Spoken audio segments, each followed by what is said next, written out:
الحمد لله وكفى وسلام على عباده الذين اصطفى أما بعد فأعوذ بالله من الشيطان الرجيم بسم الله الرحمن الرحيم قال الله تبارك وتعالى ما كان محمد أبا أحد من رجالكم ولكن رسول الله وخاتم النبيين وقال النبي صلى الله عليه وسلم أنا خاتم النبيين لا نبي بعدي أو كما قال صلى الله عليه وسلم ودھانائے سبل ختم الرسل مولائے کھل جس نے ودھانائے سبل ختم الرسل مولائے کھل جس نے غبار راہ کو بخشا ہے فروغ وادی سینہ نگاہ عشق و مستی میں وہی اول وہی آخر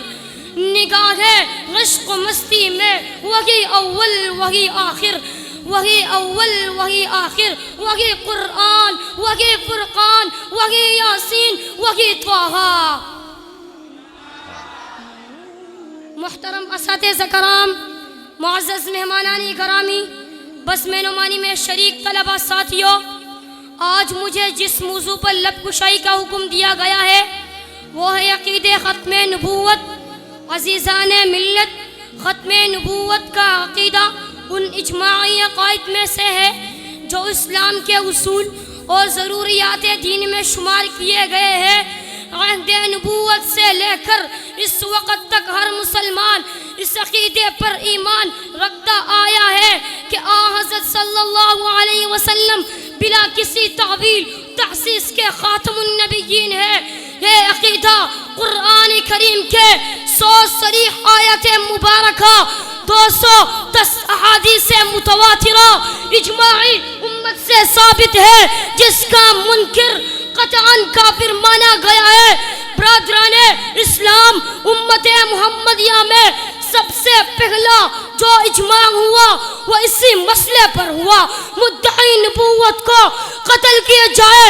نبی اکرم صلی اللہ علیہ وسلم کے آخر زمانے میں مسیلمہ کذاب نے نبوت کا دعویٰ کیا۔ صدیق اکبر نے خلافت کے بعد سب سے پہلا جو کام کیا وہ یہ تھا مسیلمہ کذاب کی قتل، اور اس کے امت کے مقابلے کے لیے خالد بن ولید سیف اللہ کی سرکردگی میں صحابہ کرام کا ایک لشکر روانہ کیا۔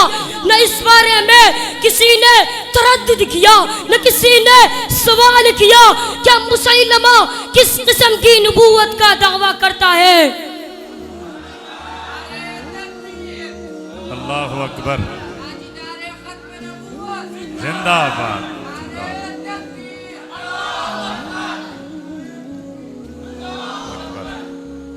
سامعین محترم، آئیے آپ ایک بات نشین کر لیں کہ پورے شجر اسلام کی آبیاری کے لیے 259 صحابہ شہید ہوئے، لیکن ختم نبوت کے تحفظ کے لیے جو جنگ لڑی گئی اس جنگ یمامہ میں 1200 صحابہ شہید ہوئے۔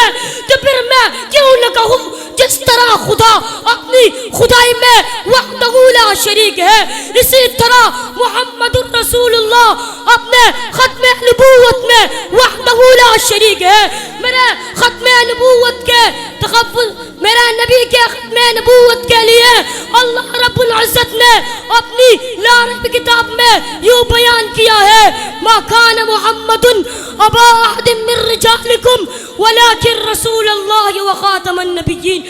اسی طرح لسان رسالت کا یہ ارشاد ختم نبوت کے بارے میں، انا خاتم النبیین لا نبی بعدی، میں آخری پیغمبر ہوں، میرے بعد کوئی نبی پیدا نہ ہوگا۔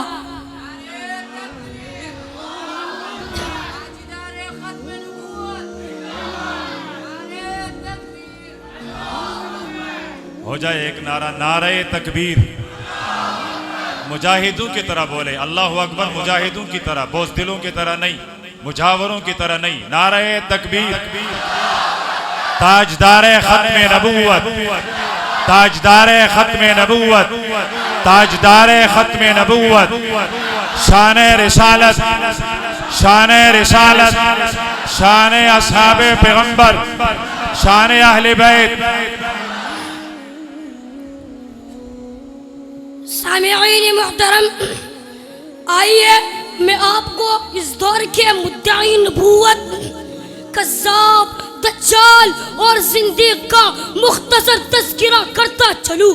سامعین محترم، 1839 یا 1840 میں مرزا غلام مرتضی حسن کے گھر مرزا غلام قادیانی پیدا ہوا۔ یہ تدریجاً بدتدریجاً دعوے کرتا رہا، کبھی مجدد ہونے کا دعویٰ کیا، کبھی مہدی ہونے کا دعویٰ کیا، کبھی مسیح ابن مریم ہونے کا دعویٰ کیا۔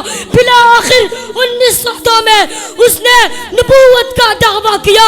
پوری امت مسلمہ کو طوائف کے اولاد کہا، اپنے نہ ماننے والوں کو کافر کہا۔ مسیلمہ ثانی مرزا غلام قادیانی نے جب جھوٹی نبوت کا دعویٰ کیا تو وقت کے اہل حق علماء اس کے خلاف میدان عمل میں اترے۔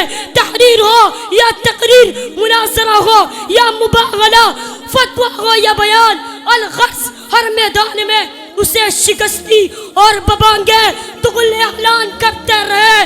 نہ جب تک میں کٹ مروں خواجہ بطحا کی حرمت پر، خدا شاہد ہے کامل میرا ایمان ہو نہیں سکتا۔ واہ واہ، ماشاءاللہ ماشاءاللہ، شاباش شاباش، ماشاءاللہ۔ سامعین محترم، آئیے فتنہ قادیانیت کے خلاف عالم اسلام کی عظیم شخصیت، مجاہد ختم نبوت، عاشق ختم نبوت، امیر شریعت سید عطا اللہ شاہ بخاری تھے۔ آپ نے ایک جلسے سے خطاب کرتے ہوئے فرمایا، ختم نبوت کی حفاظت میرا ایمان ہے۔ جو شخص بھی اس چادر کو چوری کرے گا، جی نہیں چوری کا ارادہ کرے گا، میں اس کی گربا کی دجیہ اڑا دوں گا۔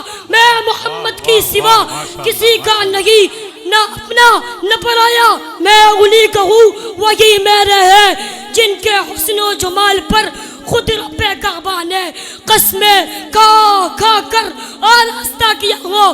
میں ان کے حسن و جمال پر نہ مر مٹوں تو لعنت مجھ پر اور لعنت ان پر جو ان کا نام تو لیتے ہیں لیکن سارقوں کی خیرات چشمے کی تماشے دیکھتے ہیں۔